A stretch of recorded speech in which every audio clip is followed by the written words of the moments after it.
Kumusta mga my love? Good morning sa lahat.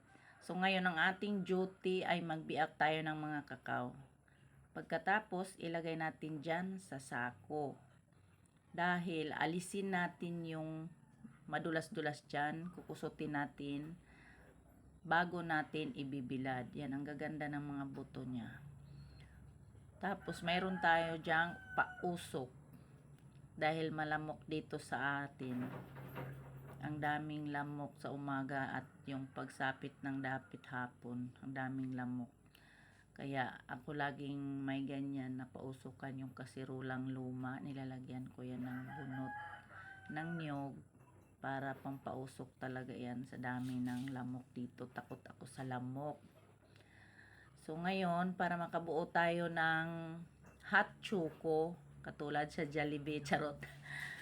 Opo mga may love, ganyan yung ginagamit sa Jollibee sa breakfast nila, laging may hot choco with milk. Kakao po yon mga my love. Ayan, tapos na tayo.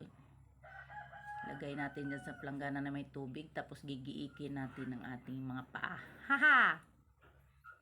Una pa lang po yan. Tapos maglalagay tayo ulit ng tubig para sa pangalawang pag-iik. Medyo damihan natin ang tubig, no? Tapos yan, pangalawa na yan.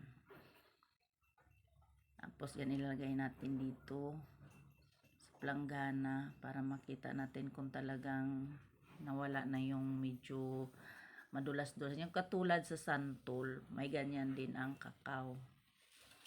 Pagkatapos yan ay ating isasalin doon sa ating bilao. Dahil dyan natin siya ilalagay para ibilad.